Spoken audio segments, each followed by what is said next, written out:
Viktor Frankl también introdujo el término de neurosis colectiva. Él decía que estas neurosis son producto de influencia de la época. Estas influencias tienen que ver, por ejemplo, con la agresividad, con la violencia, con adicciones, con suicidio, con depresiones. Por ejemplo, hablamos de el racismo en Estados Unidos. Hablamos de el fanatismo que se da en algunas culturas o en algunas etapas o momentos de nuestra época. También hablamos de neurosis laborales. Por ejemplo, generalmente en algunas empresas, cuando se acerca el final de mes, comienza a haber cierta ansiedad, ciertos síntomas en los empleados, y esto es producto de esta neurosis colectiva que tiene que ver con lo laboral, relacionado al mundo del trabajo. Vemos aquí, por ejemplo, el caso de un libro, La Guerra de los Mundos, en Estados Unidos. Se hacía una lectura radiofónica del libro y entonces la gente empezó a sentir esta evidente invasión alienígena, y entonces de forma colectiva se dieron suicidios masivos, producto pues de esta neurosis colectiva. Para Viktor Frankl, él fue uno de los primeros que recalcó que habríamos que hacer una diferencia en la enfermedad sobre la parte sana, la persona humana, y lo enfermo, la enfermedad, revalorando un poco al ser humano, incluso en los momentos en donde el deterioro sea importante. Digamos que Viktor Frankl fue uno de los principales impulsadores del movimiento tanatológico. Bueno, también aportó muchos recursos en torno a la psicoterapia, desde introducir el método socrático en la psicoterapia como el uso del sentido del humor. Para él era muy importante la de reflexión que se producía con el sentido del humor, y habló de cómo esto ayudaba al tratamiento de fobias, insomnios, trastornos compulsivos, obsesivos y disfunciones sexuales. También hablaba de la posibilidad de otorgar una pastoral médica, una cura médica de alma, es decir, un acompañamiento ético con respeto,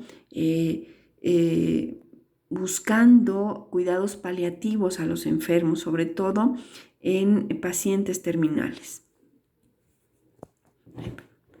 También habló sobre o inició un movimiento denominado psicohigiene. Él dio muchos programas de radio en donde hablaba acerca de la salud, a lo que se refería el vacío existencial, y entonces de esta forma inició, digamos, con estas cápsulas en donde las personas podían tener ciertos temas que favorecían la salud mental. Vamos a hablar de algunas de las técnicas utilizadas por Viktor Frankl. Una de ellas es la intención paradójica. Aquí, en esta técnica, lo que se hace es que el terapeuta induce a la persona a intentar aquello que hace de manera, que le teme de manera ansiosa, de forma voluntaria lo intenta. Y observa Viktor Frankl que el resultado es que desaparece el síntoma. Una intención paradójica puede ser pedirle a una persona, él lo hizo con un paciente que se ponía sumamente ansioso delante de un grupo de personas. Cuando tenía que hablar con un grupo de personas empezaba a sudar en exceso. Entonces él lo puso delante de un grupo de personas y le dijo que voluntariamente comenzara a sudar lo más que pudiera. Y digamos que paradójicamente el sudor desapareció. Otra intención paradójica podría ser, por ejemplo, en el caso de pacientes que tienen disfunciones sexuales, cuando en las parejas no pueden llegar al coito, ya sea por disfunción eréctil o por frigidez, se le pide a la pareja que durante el siguiente encuentro pues pueden tocarse, pero que por ningún motivo lleguen al coito y automáticamente llegan al coito. Bueno, hablemos de otra técnica que es la de reflexión. Aquí lo que se hace es animar al paciente a que por momentos se olvide del padecimiento, y a través de esto, de esta separación, lo que hace es que supera esta tendencia a la preocupación y a la hiperreflexión. Generalmente para la de reflexión, Viktor Frankl utiliza el sentido del humor.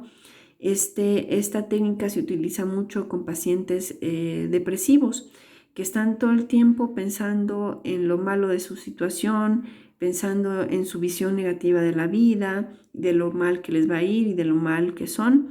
Cuando el paciente puede soltar un poquito esta hiperreflexión y quedarse con lo que hay, realmente le empieza a ver que no todo en la vida es negativo. Otra técnica que utiliza es el autodistanciamiento. ¿Qué es lo que se busca? Que la persona se separe un poco del padecimiento y que aprenda a verse a sí mismo más allá de separándose un poco de su neurosis para así apelar un poco a su voluntad para moverse de su neurosis. Otra técnica es la modificación de actitudes. Aquí se hace énfasis en comportamientos que se deben de practicar con mucha disciplina para dejar de atender a las actitudes dañinas y así poder integrar actitudes nuevas. Otra técnica que introdujo fue el diálogo socrático. A través de la mayéutica, buscar que la persona por sí sola encuentre el sentido y encuentre autoconocimiento y responsabilidad. Bueno, y cerramos un poquito como lo hemos hecho en lo que hemos estado revisando, cada uno de los autores con sus terapias desarrolladas, sus métodos humanísticos. Cerramos con frases y me gustaría terminar con las frases más representativas de Viktor Frankl. Una es la siguiente: al hombre se le puede arrebatar todo excepto una cosa, su libertad para elegir la actitud que va a adoptar para enfrentar cualquier situación y decidir su propio camino. Otra frase, chicos: muchas veces no podemos elegir las circunstancias que nos rodean, pero siempre podemos elegir nuestro comportamiento ante ellas. Y la última: debemos aprender por nosotros mismos que en realidad no importa que no esperemos nada de la vida, sino que la vida espere algo de nosotros para que nuestra vida tenga sentido. Bueno, espero que les haya gustado la logoterapia, que hayan conocido un poco acerca de esta gran forma terapéutica de Viktor Frankl.